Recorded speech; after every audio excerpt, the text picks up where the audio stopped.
Police emergency. Please, quick. What's wrong? Yeah, I think someone died. I'm not sure. Why do you think someone's dying? I'm not sure, but maybe someone killed my brother's family. Why the Today, we're diving into one of Australia's most chilling cases, the Lynn family murders. A trusted family member, hidden secrets, and a plan fueled by jealousy and greed. This is a case that shook a nation and will leave you speechless. The Lynn family seemed to have the perfect life. They worked hard, built a successful business, and raised 3 great kids. Their home in Sydney was full of love and happiness. But someone close to them, someone they saw every day, was secretly filled with hate. One night, everything changed. 5 members of the Lynn family were brutally killed in their own home. The crime was so shocking the police couldn't believe it at first. The killer planned carefully, leaving almost no clues, but he made one small mistake, and that's how he was finally caught. This isn't just a crime story. It's a warning about how dangerous secrets can be, even in families that seem perfect. Because sometimes, the person you trust the most is the one you should fear. Let's start from the beginning and see how this terrible tragedy unfolded. Before we explore the case, if you'd like to support the channel, hit the subscribe button and stay active. It really helps a lot. Now, let's get into it. Min and Yun Lin's love story started like something from a movie. They were both young students from China who met at an Australian university in the late 1980s. Min was finishing his degree while Yun was there on a study program. When they bumped into each other on campus, it was love at first sight. As immigrants in a new country, they understood each other's struggles and dreams. After graduating, they married and settled in North Epping, a quiet Sydney suburb. Their family grew quickly. First came daughter Brenda in 1994, then son Henry in 1997, and finally little Terry in 2000. The Lynns worked hard to build their Australian dream. What began as a small newsstand grew into a successful news agency and publishing business on Rose Street. Soon they could afford a nice house, good cars, and private schools for the kids. Min ran the business while Yun took care of their beautiful home. Everyone who knew the Lynns admired them. Brenda was a kind, animal-loving, honor student. The boys, Henry and Terry, were energetic soccer fans who did everything together. They were the picture of a perfect immigrant family, hardworking, close-knit, and generous. As the business thrived, making nearly $1 million a year, the Lynns helped bring over relatives from China. First came Min's parents, then Yun's parents and her sister Irene. Their shop became a community gathering spot where neighbors would chat over coffee.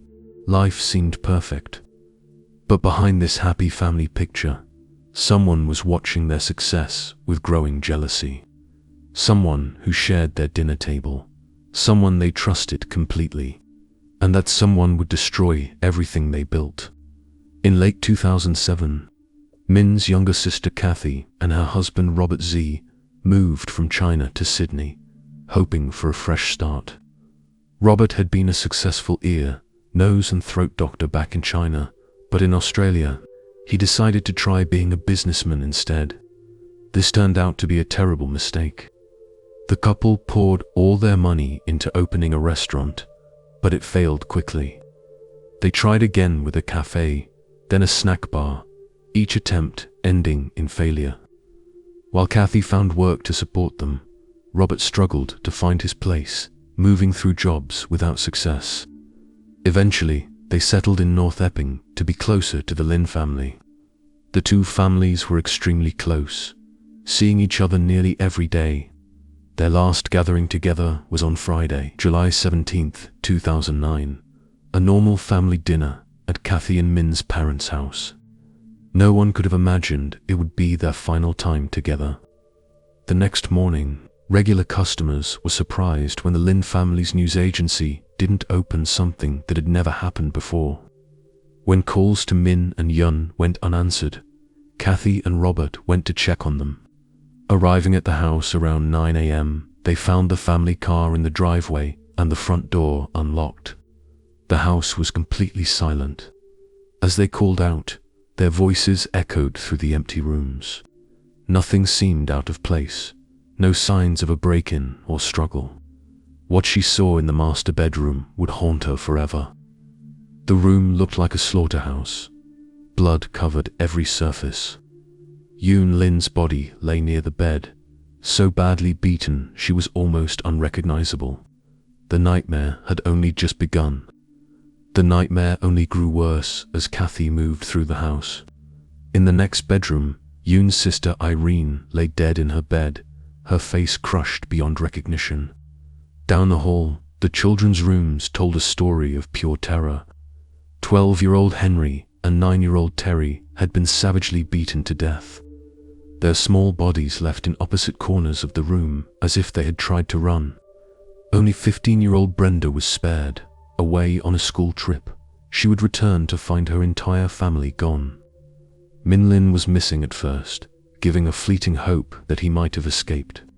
But that hope died when police found his body in his bedroom, hidden under a blood-soaked blanket. Like the others, he had been bludgeoned to death, likely the first victim. Kathy, shaking and screaming, called emergency services. She could barely speak through her sobs, begging for help that would never come in time. When police and paramedics arrived, they were met with one of the most gruesome scenes in Australian history. Every victim had been killed the same way, brutal hammer blows to the head, but the weapon was gone. No valuables were taken. This wasn't a robbery. This was an execution. The lack of forced entry suggested the killer had a key. The power had been cut. Someone knew exactly where the breaker box was. And the children's rooms showed signs of a struggle, meaning they had been awake when the attacks began. Someone who knew the family's routines. Someone who moved through the house in darkness without hesitation. Someone they trusted enough to let inside. The police had no suspects yet, but the truth was hiding in plain sight. Police initially suspected multiple attackers, finding it hard to believe one person could have committed such a brutal crime alone. However, the evidence painted a different picture. Bloodstains and splatters throughout the house showed the children had been awake and tried desperately to escape.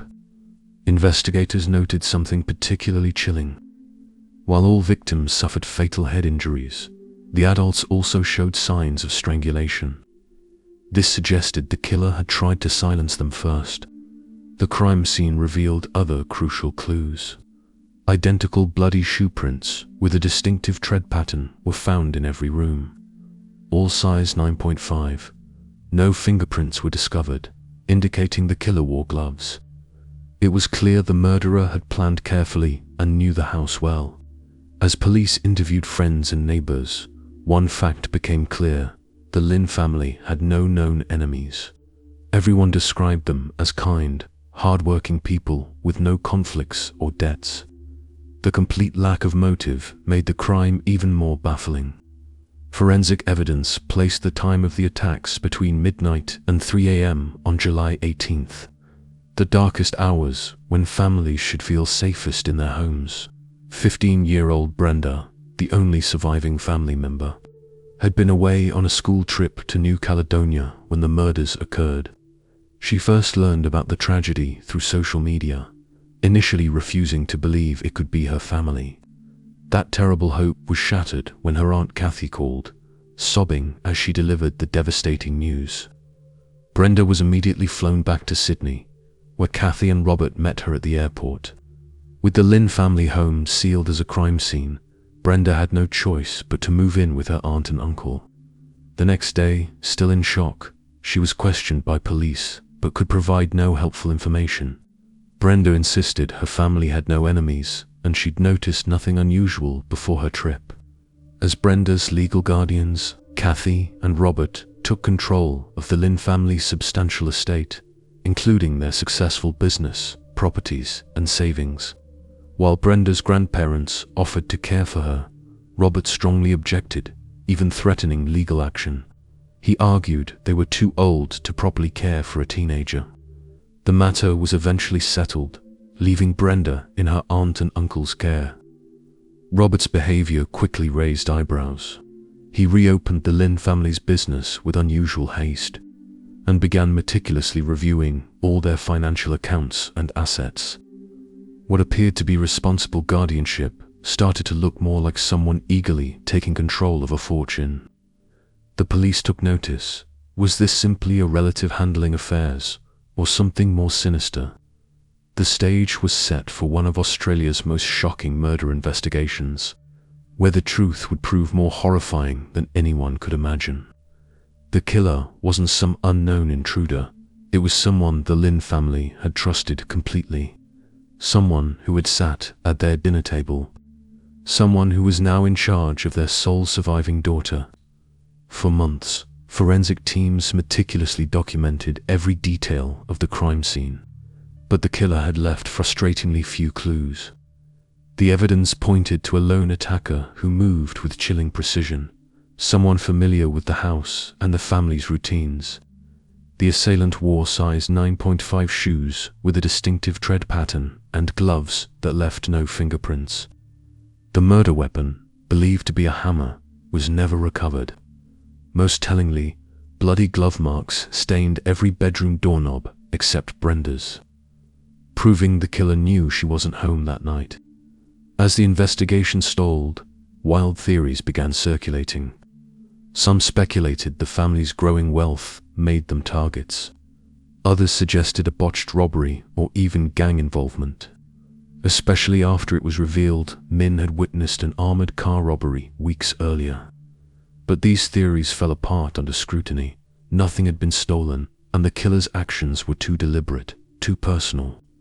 The calculated way the power had been cut, and the killer's ability to navigate the darkened home suggested intimate knowledge of the house and its occupants. The breakthrough came from an unexpected source, Kathy's frantic 911 call. During yet another review of the evidence, a detective noticed something previously overlooked. In the background, as the operator confirmed help was coming, Kathy suddenly switched to Cantonese, pleading with her husband, "Don't leave me here alone." This was profoundly strange behavior in the aftermath of such a horrific crime. Robert had calmly left his hysterical wife alone in the blood-soaked house to fetch the grandparents. His actions suggested he knew no danger remained, because he was the source of that danger. This revelation turned the investigation toward Robert. Police discovered he had been given a spare key to the Lynn home, a fact he'd never mentioned during questioning. His shoe size matched the bloody prints at the scene. Most damning was his immediate focus on controlling the Lynn family's assets after the murders, along with his suspiciously calm demeanor at the crime scene. While Kathy was overcome with grief and shock, Robert behaved like someone who already knew exactly what had happened in that house. The evidence was circumstantial but compelling. They had their suspect. Further investigation revealed Robert's financial struggles and growing resentment toward the successful Lynn family. His rapid takeover of Brenda's inheritance and his aggressive efforts to exclude her grandparents from guardianship painted a disturbing picture. The once unthinkable truth became clear. The killer wasn't some shadowy outsider, but a trusted family member who had sat at their dinner table, shared their holidays, and ultimately betrayed them in the most horrific way imaginable. The detective's blood ran cold when the translator revealed what Kathy had actually said in Cantonese during that frantic 911 call. Her desperate plea, "Don't leave me here alone," took on horrifying significance when paired with Robert's actions, while his wife stood trembling in a house filled with the butchered remains of her family. Robert had calmly walked out the door to fetch the grandparents. His behavior made no sense unless he already knew the killer was gone, because he was the killer. As investigators turned their focus to Robert C., his carefully constructed facade began to crumble. The discovery that Min had given Robert a spare key to the family home, just weeks before the murders, sent shockwaves through the investigation team. Even more damning was the fact Robert had never disclosed this during police interviews, and even his wife Kathy had been kept in the dark about it. The truth only emerged when a grieving Brenda mentioned it casually during questioning, unaware of its significance. Deeper digging into Robert's background revealed a pattern of deception and failure. His claims of being a successful ENT specialist evaporated under scrutiny. While he did hold a medical degree, he'd never practiced in Australia and had fled China under suspicious circumstances. In Sydney, his string of failed businesses had reduced him to financial dependence on his wife and the very relatives he would later murder. Detectives uncovered rumors that Robert had left China to escape bribery allegations, painting a picture of a man willing to do anything to save face and maintain control. With sickening precision, Robert began consolidating control over the Lin family's assets the moment guardianship papers were signed. His first act was to forcibly remove Yun's elderly parents from the home Min had purchased for them, despite having no legal right to do so. Meanwhile, he ensured his own in-laws remained comfortably housed.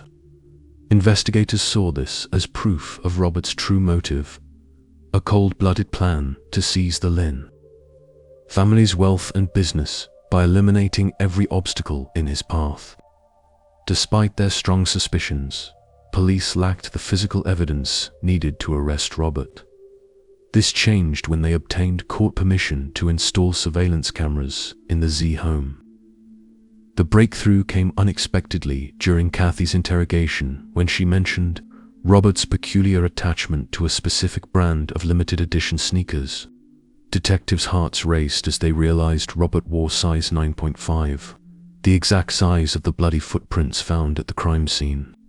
The pieces were finally falling into place, and soon Robert would face justice for his unspeakable crimes. The investigation reached its turning point when hidden cameras captured Robert C. engaging in a damning act of destruction. Footage showed him meticulously tearing apart a shoebox, the same box that had contained his limited edition sneakers. This suspicious behavior gave police the probable cause they needed to obtain a search warrant for his home. During the search, investigators made two critical discoveries: a brand new pair of size 9.5 sneakers with tread patterns that perfectly matched the bloody footprints at the crime scene, and a small smeared bloodstain in Robert's garage. Forensic testing confirmed the blood contained DNA from all 5 Lin family victims, creating an irrefutable link between Robert and the murders. In May 2011, nearly 2 years after the massacre, police finally arrested Robert Z. Faced with overwhelming evidence, Robert offered flimsy explanations. He claimed the garage bloodstain resulted from their visit to the crime scene, and insisted the matching sneakers were new purchases. His calm demeanor during interrogations struck investigators as unnatural for an innocent man facing such horrific accusations. While awaiting trial, Robert's arrogance led to his downfall. Unaware that his cellmates were police informants, he boasted about the perfect crime he had committed. In recorded conversations, Robert revealed chilling details. He purchased the murder hammer from a hardware store with no security cameras, drugged his wife's tea to ensure she wouldn't wake during the killings, methodically disposed of the weapon, shoes, and bloody clothing where they'd never be found. These admissions provided investigators with insights only the killer could know. Robert's first trial ended in a hung jury in 2015, forcing prosecutors to regroup. When the case resumed in 2016, new testimony exposed an even darker dimension to the crimes. An inmate revealed Robert's disturbing confession about his sexual obsession with Brenda, his teenage niece. This prompted investigators to re-interview Brenda, who tearfully disclosed years of abuse at Robert's hands. Beginning just weeks after her family's murder, armed with this new evidence and Robert's jailhouse confessions, The jury finally reached a unanimous verdict in 2017. Robert Z. was convicted on 5 counts of murder and sentenced to life in prison without parole, 1 sentence for each family member he slaughtered. All subsequent appeals were rejected, ensuring he would never walk free again. This tragic case serves as a harrowing reminder that sometimes the greatest dangers lurk within our own families. The Lynn family massacre stands as one of Australia's most shocking crimes. A story of greed, envy, and betrayal that destroyed an entire family. If you found this case as disturbing as we did, don't forget to subscribe for more in-depth coverage of true crime stories from around the world. Hit the notification bell so you never miss an update, and we'll see you in the next video. Stay safe, everyone.